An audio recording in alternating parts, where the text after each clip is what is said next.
Hello, everyone, and welcome back to the Rabbit Hole podcast hosted by yours truly, Tamar Cement. As you can tell by the title, this is not going to be like our regularly scheduled episodes. This is a new type of episode that I'm introducing called the Q&A episode. Very original, but indeed, I will be answering all of your pressing questions. These questions today have been sent by a number of people. I'll only be using your first name, so whatever you use to sign off on your emails, that's what I will be using. I hope that's okay with everyone.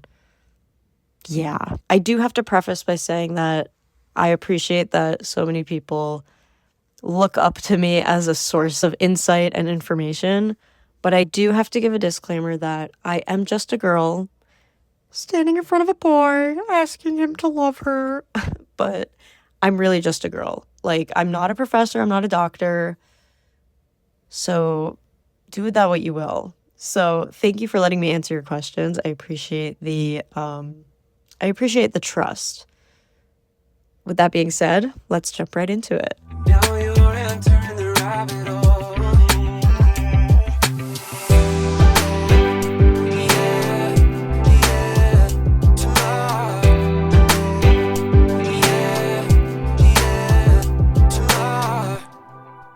I am planning on doing future Q&A episodes, so because we do get a lot of questions over here in the Rabbit Hole HQ, so if you would like to send in your questions to possibly have them answered, that email is rabbitholevibes@gmail.com. Pretty straightforward with the email. You know the vibe. It's the rabbit hole.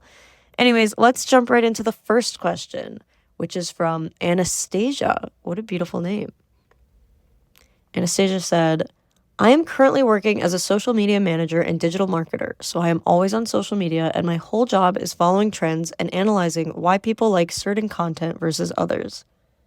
Limiting my internet time is extremely hard since it's my job. I was wondering if you could talk about how to limit time on social media due to the mental health aspects and discuss the mental health and emotional side of social media. Well, Anastasia, that is a wonderful question. And by the way, I'm glad you asked it because in this day and age, it is really hard to discipline yourself with technology because everything in our society is slowly relying on technology. You know, like you need your phone to ride the bus now. You need the phone for the subway. They don't have Metro cards anymore in the city. At restaurants, they have digital menus. We've built a reliance. So now it's like, all right, we kind of need phones. Like you can't avoid your phone. You have to have it in order to exist in society now, which sucks because that means that you're going to use it more often, even when it's not for those specific things. With social media being your job, that's really hard because, yeah, you can't limit your screen time when your job is to look at the screen, and especially to look at the screen of social media is really hard. And I know that from experience because I've also had jobs like that where you're scrolling because you're trying to see like, oh, what's trending? What are people talking about? But then you get to a video and you're like, I kind of want to watch the whole thing. And then, you know, it mixes your job with your vice, which is addiction to social media. So I have a few possible answers for what to do about, because obviously when your job is social media, your mental health is suffering a lot more than if your job was, you know, farming or, I don't know, inputting data. It's very different when you're literally looking at the thing that's causing most issues in society, according to me. But first, I would say get a new job. Get out of there. You need to get as far away from the drug that is social media in order to be able to actually start healing from your addiction to social media. You know, if you're in the throes of it, you can't expect to get out of it. And obviously, easier said than done because you have to have a job. You have to sustain yourself. You have to make money. You have to pay the bills. So I understand, you know, social media management tends to be an attractive job for people who grew up with social media because we really understand the landscape. So it's a lot easier than having to like learn an entire new thing like that you've never heard of, you know, like accounting, not the same. So on that note, if you can't find another job, what you have to do is discipline yourself in a way where you don't go on social media after work. Because if that's going to be the time that you allow yourself to go on social media just because you have to, you can't do it when you go home. You can't do it when you're on the train. You can't do it when you're at the store. You have to make it very clear that from 9 to 5, when you have to do this for your job, that's when you do it. And then your 5 to 9 after your job is where you could breathe and you could be healthy and you could work on your habits and you can be emotionally regulated, you know? Another thing that would be probably very helpful is if your company lets you have like a company phone that's not attached to your own personal account, I think that would help because then your algorithm wouldn't really know you so well at that point and it won't show you what it knows you want to watch. So you have more of the upper hand, I guess, with social media where you can control what's being shown to you a lot easier because you're starting from scratch. If that's not an option, then I would say the only other thing you can do is really have intention when you open the app to be like, I am here to find trends. I'm not here to be entertained. And that's really hard to do, obviously, because it sucks you in like a vortex. But when you're in a job where you have to look at the thing that is arguably the most addictive thing on the planet right now. No, that's not true. There's heroin. But like when the thing that is causing such negative effects on you is your job, the best case scenario would be to leave that job. That's what I would say. And I also think that a lot of the problem with social media is that it's too much exposure, right? You're consuming too much in such little time. And if you're able to moderately consume social media, for example, for your job only, I don't think it'll have such a negative effect on you in the long run. It's one thing to consume media for 8 hours with the intention of, I'm trying to learn from it, versus consuming media for 8 hours trying to learn from it, and then after that, consuming media for entertainment for another 8 hours. That's where you kind of lose yourself and where you enter a dark hole. So TLDR, I think you should leave your job so that you can have more control over what you're consuming every day. Question number 2. This one is from River. Love that name. Wow. Okay. Hi, Tamar. I watched one of your TikToks and instantly knew I was a fan. Oh, thanks. I'm totally on the tail end of my social media addiction. Longtime lurker and commenter, never posted. I was inspired by your video to take the leap. However, addictive behaviors plague my life. I smoke, vape, eat junk food, use social media, video games, etc. I believe it all centers around the escapism, but know myself too well to just stop the loop. It's who I am and have been for such a long time that I'm not sure what to do instead. Like, I get that I should be doing productive, fun, and healthy things, but I don't think I'm even fully aware of what those things are. I guess I'd just like to hear your take on the transition from life consumed by the loop and whatever may be next. Wow, River, that is a good question. First, I'm not a doctor, so addiction is way bigger than just giving advice. Addiction is, they have 12-step programs for people who are addicted to things, which I believe they should include social media and phone usage in that, but who am I? But your question is, how do you transition from being consumed by the loop to living a healthier lifestyle? And with your background with having this escapism and these addictions in all sorts of areas, not just social media, you're saying that they plague your life. This is who you are. But I'll stop you there, and I wouldn't go that far because it's not who you are. It's just something that you're doing, I wouldn't say, I always hate when people say I'm an addict. It's like, no, you're addicted. It's not good to identify with something negative. Don't say I'm a bad person. You could say I did something bad, because then there's barely any room for growth. So first and foremost, you're not an addict. You are addicted to things, and that's fine because you can get over it. I mean, I'm like, you can just get over it. You can grow from that. You can make strides. And in order to stop the loop, you can't just go cold turkey. The transition doesn't happen overnight. The transition is a process. It's setting boundaries on your phone, setting apps on your phone, setting timers. It's putting obstacles in the way of your addiction. So for example, people who vape, some people stop buying like the what are they called? The pods, the things that like I don't even know what they do. The things that make it vape. I don't know. But like they stop buying the thing. You know what I mean? Like so they don't have it. And so if they need it, they have to go out and get it. And that's like an obstacle. It's an extra step that's kind of like annoying for them. Like, oh, then I have to do it. Like for eating junk food, there are people who will be like at the store, they're like, okay, I'm not going to buy junk food today. I'm just going to buy like, fruits and vegetables so that when they're at home and they're hungry, they don't have a choice but to eat the healthy food. It's a form of discipline that I think works pretty effectively. So in terms of social media specifically, making it harder to open the app is a really good first step in transitioning into a healthier cycle with your phone. I personally have timers on all my apps.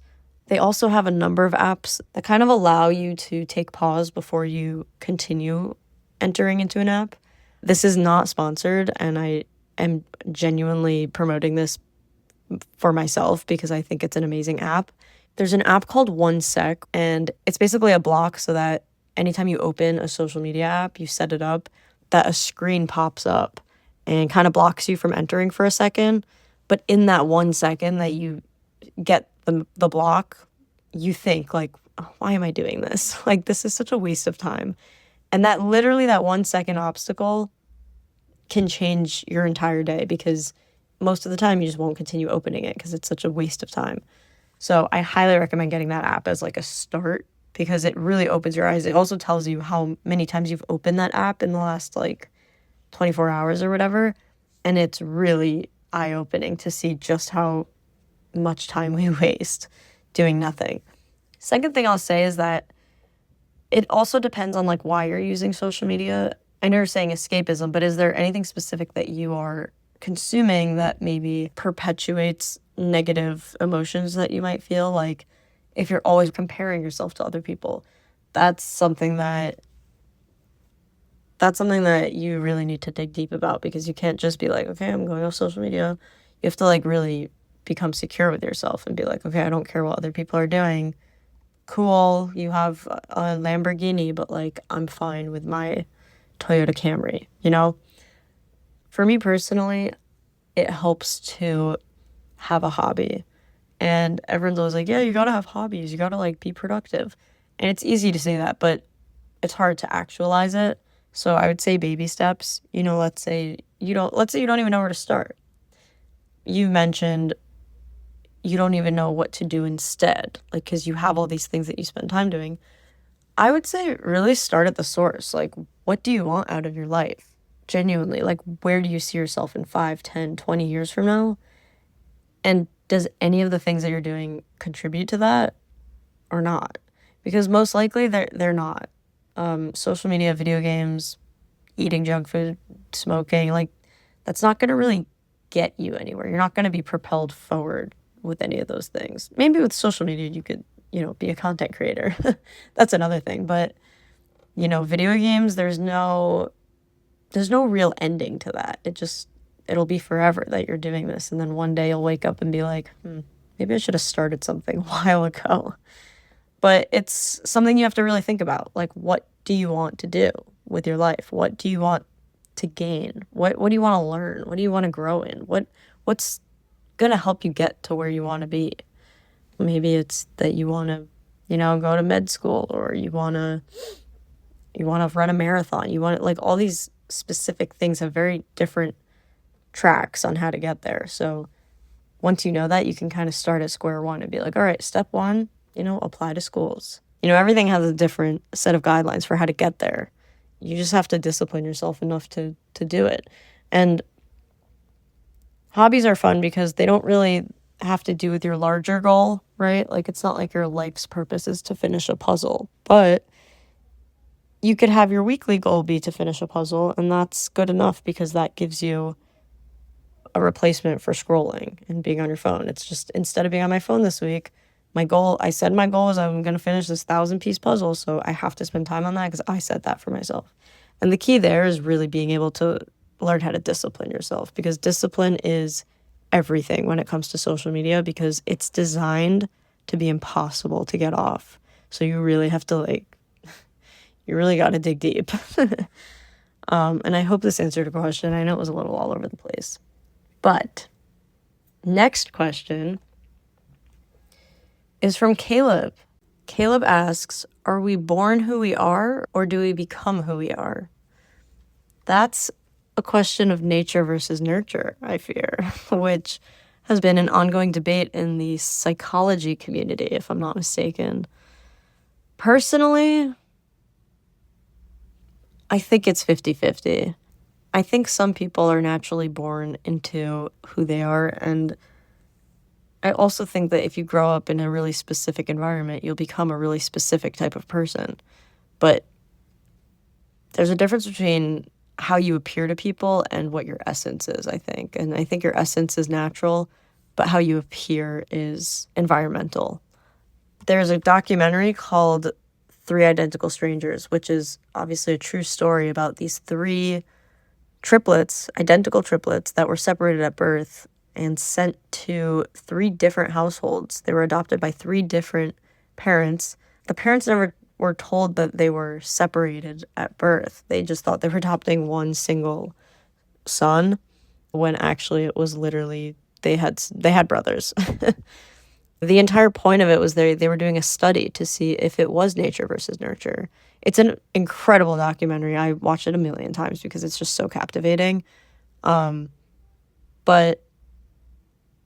I don't want to ruin it for anyone if they haven't seen it, but they basically don't really have an answer for if it was nature versus nurture, because you see how these three boys turned to men, how their lives were different and how their lives were the same. And it was very hard to say what the conclusions were.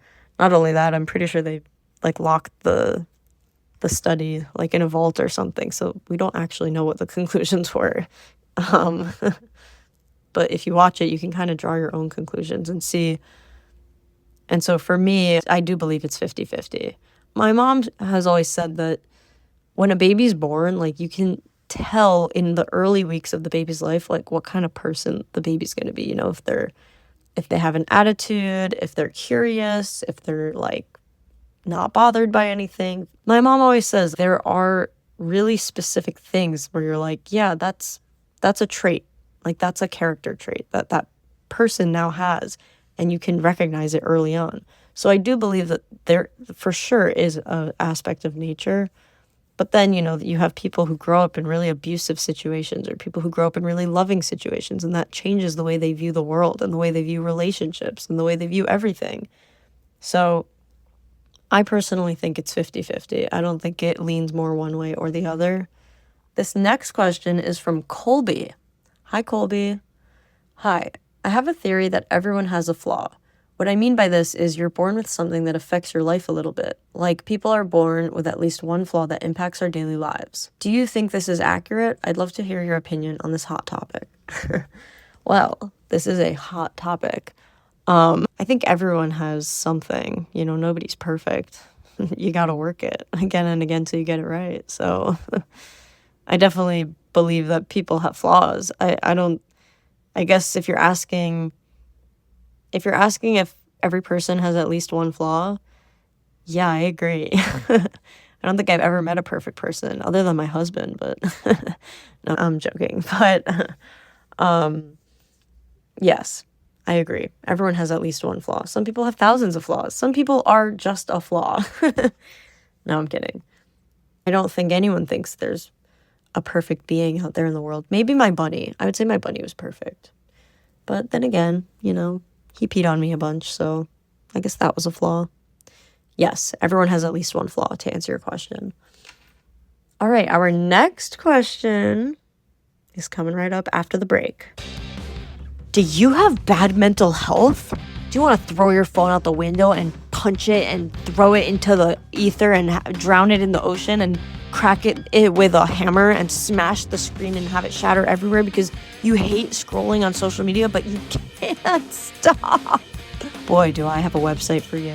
StopTheLoop.com has a variety of mental health related products that you or a loved one will love. Are you looking for a way to remind yourself to get off your freaking phone, man? Get the Stop the Loop hoodie to have that constant reminder all the time. On the back of the hoodie, it says, "If I'm on my phone, slap me in the face." A constant reminder for not just you, but those around you to put you in your place and make sure that you stop what you're doing and get on with your life. And spend your time the way you want with loved ones and doing productive things. So head on over to StopTheLoop.com if you want that fatty discount for people who listen to the podcast. If you use the code RABBITHOLE, RABBITHOLE, you will get a discount if you use the code RABBITHOLE. So go check out StopTheLoop.com, get yourself some comfy gear, get yourself a stress carrot, get yourself a custom letter, and get off your phone and stop the loop.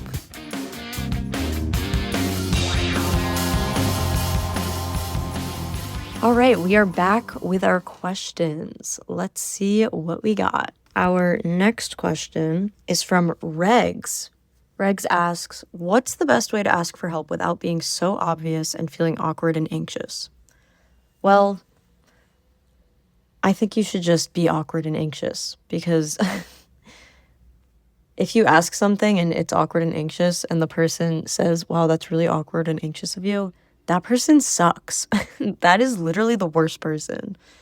And a good person would just, overlook any awkwardness and be like, oh my God, of course. You got to surround yourself with people who don't care about being awkward and anxious. If that's too much of a leap for you, I would maybe phrase it like, my friend asked me for help with this and I don't know what to do. And then say your exact situation to them. It sounds stupid, but I think it would work because then you kind of take yourself out of it and you don't feel embarrassed. This next question is from Christina. Currently, at what age do you think it's okay to start letting kids have a lot of interaction with devices? So I don't have any kids, so I don't really know. But if I could choose based on just what I know about social media, I would say 18. I mean, ideally, nobody ever uses devices. It's so stupid that we all use these. But, that's not really possible the way we've set up the world. So I would say, I know there are countries that have limited social media to 16 and up, regulations, actually, laws, which I think is amazing, and America should hop on that bandwagon immediately. But I would say 18, if I could really decide. Obviously, there's downsides to that because it can be isolating if everyone in your class is on social media except you. You feel left out of things. I think I would need more experience to really answer that. But ideally, I would just give them a flip phone, something that doesn't have all this useless garbage on it.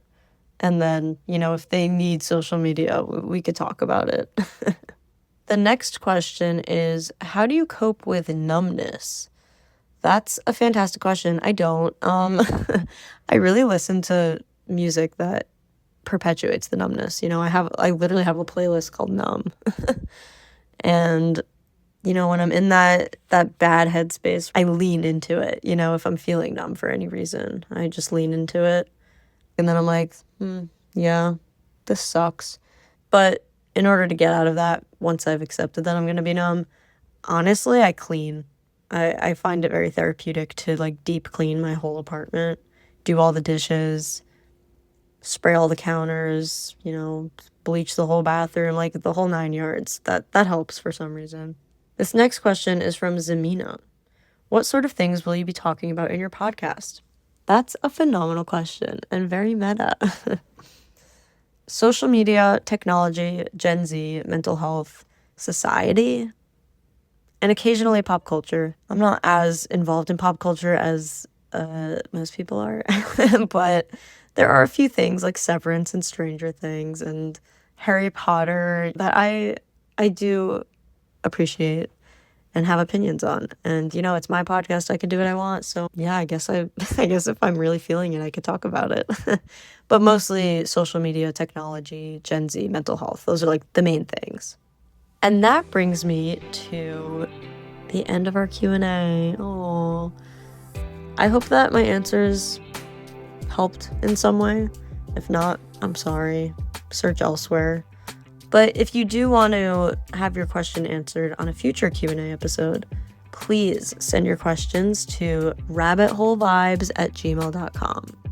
RABBITHOLEVIBES. Rabbit Hole Vibes. That's shift and 2 on the keyboard. Gmail, GMAIL, dot, like a period, like it's on top of the alt key usually. Com, COM, M like Mary. All right, I think you guys got it. Thank you again for listening. I do want to do an encouragement though, because you know me, we can't end the episode without encouraging some homework. I would say a lot of these questions had to do with social media addiction, and it is such a big topic, and I will be doing an entire episode on that because it's just a whole beast of its own. I could literally do like a 20 episode series on it. But for your homework today, I would encourage you to make the strides to stop the loop. I would add some sort of obstacle to going on social media. If you're content with your social media usage, then I guess you don't need to do this homework assignment. But in my experience and through talking with many, many people, I don't think anyone has a good relationship with their social media right now at this point in time. But who knows? Maybe in the future they will. But yes, my homework assignment today for you is add an obstacle, a barrier, a blockage in order to prevent yourself from going on social media in an easy way. And with that, I just want to thank you all again. This episode would not be complete without you. Thank you for sending in questions. I really would not be able to have a Q&A episode unless people like you sent in questions and cared enough to ask me to answer them. So I really appreciate it. And I'm looking forward to having another podcast episode with you guys. And I'm looking forward to talking more about life and other stuff with you guys. And I really, truly appreciate every single one of you who reached out. And I also want to thank all of you guys for listening and for choosing to be on this corner of the internet today. It means a lot to me that you care for some reason. So thank you so much. And without further ado, here's the outro.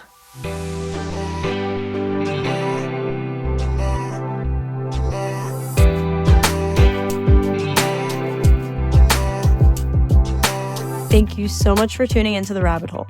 If you have any topic requests, questions, concerns, or anything you'd like to share with me, please send an email to rabbitholevibes@gmail.com. For more video content, follow @TamaraCement on TikTok and Instagram.